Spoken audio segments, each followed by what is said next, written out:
Hello, nerds!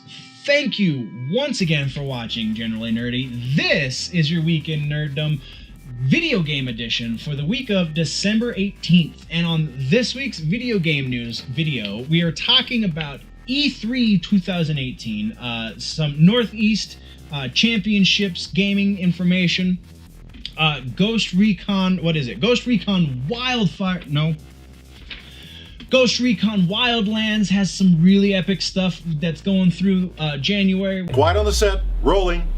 Hi, I am Bitsy Telek. Hey, I'm Hale Appleman. I'm Walter Kane. I'm Rene Aubergenois. Odo on Deep Space Nine. Michael Dorn, Lieutenant Commander Worf, Star Trek The Next Generation. Come and see me and hear me and talk to me and listen to me talk about myself. Hey man, this is Kevin Smith, often considered generally nerdy, and you are listening to what is often considered generally nerdy. On Generally Nerdy. You're listening to Generally Nerdy. Generally Nerdy. Generally Nerdy. Video games.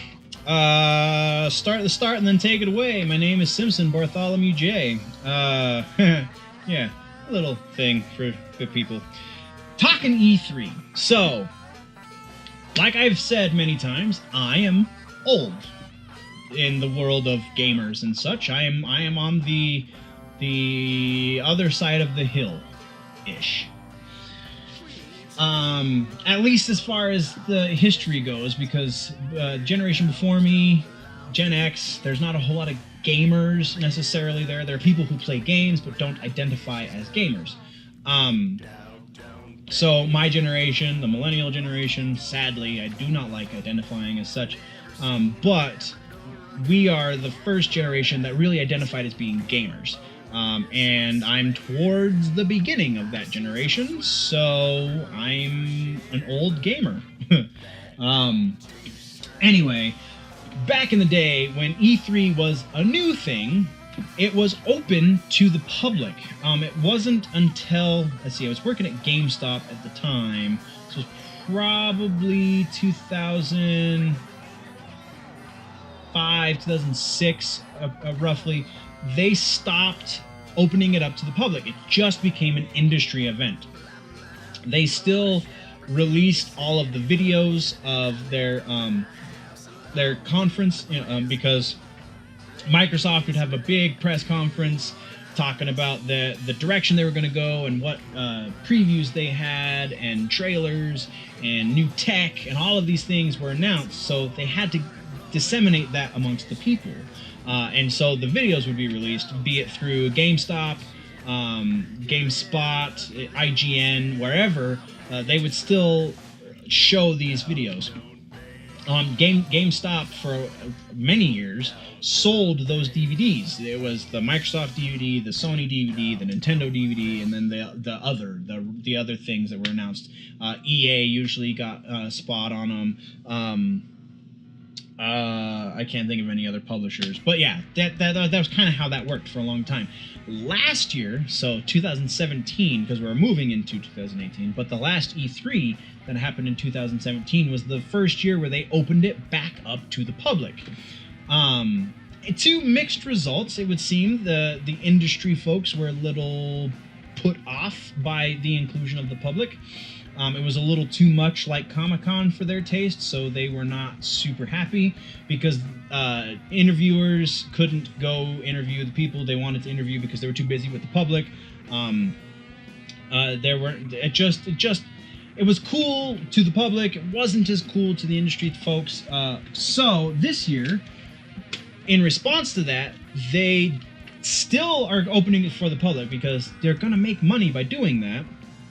And then, cosplay happens, and then you have cosplay contests where people pay to enter, and then, yeah, it's a whole market. Like, Comic-Con set the example. We now know what convention life is because Comic-Con is a thing. So it'll be open to the public, and it'll still be convention-esque.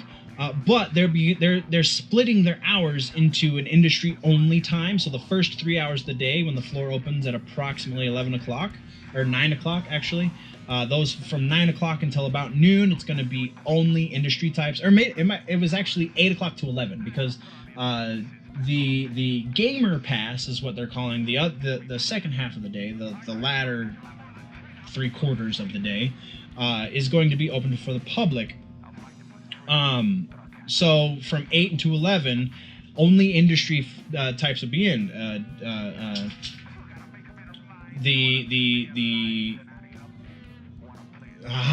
Media and developers and people running booths and so on and so forth. Those are industry.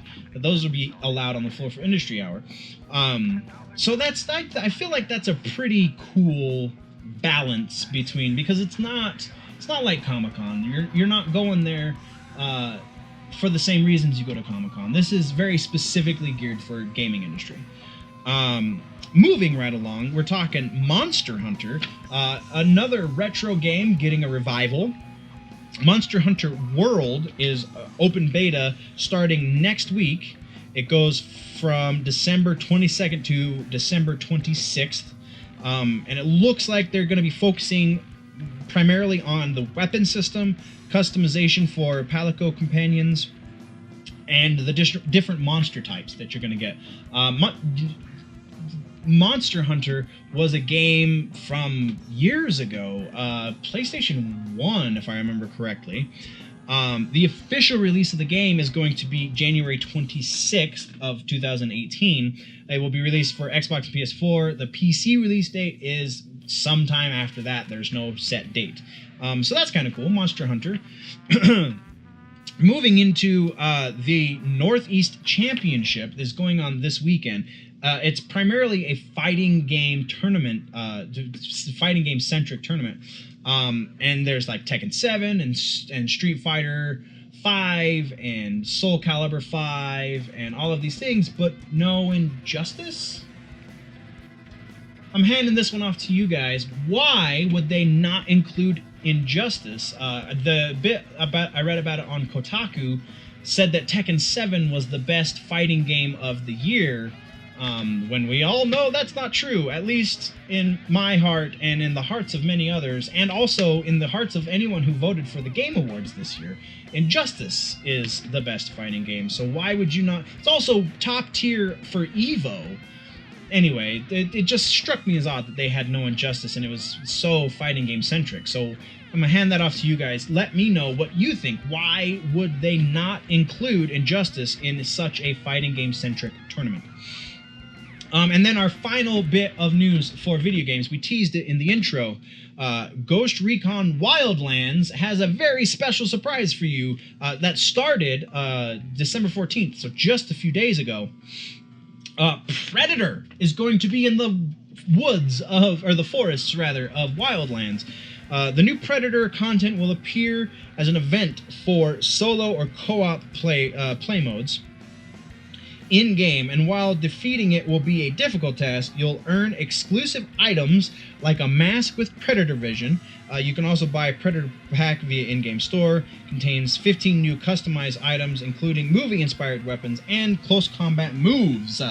Plus, the Ghost War PvP mode will get a new soldier inspired by Dutch himself, who will be able to engage in Battle Rage Berserker mode. So much they wanted to make it feel the story mode. They wanted to make it feel like the original movie from, what was the year? It's just his 20th Century Fox. So the original movie with Schwarzenegger, they kind of wanted to give it that kind of dangerous feeling. So it takes a while to find Predator. You'll see evidence of his existence in the forest, but you won't actually find him for a while. It's very difficult to find him, and then again, very difficult to defeat him. So that is super epic and a great note to end this week's video game news video. Thank you once again for watching all the way to the end. If you like what I'm trying to do here, definitely hit that like button. If you are new to this channel, hit the subscribe button so that you will not miss any of your news updates. For all of you nerds out there, thank you for watching. GenerallyNerdy.net is the website. Patreon.com/GenerallyNerdy if you want to help support what I'm doing here, help me keep creating this content and at a quality level. Thank you again for watching all the way to the end, and I must remind you always remember that if it's generally nerdy, it's probably here.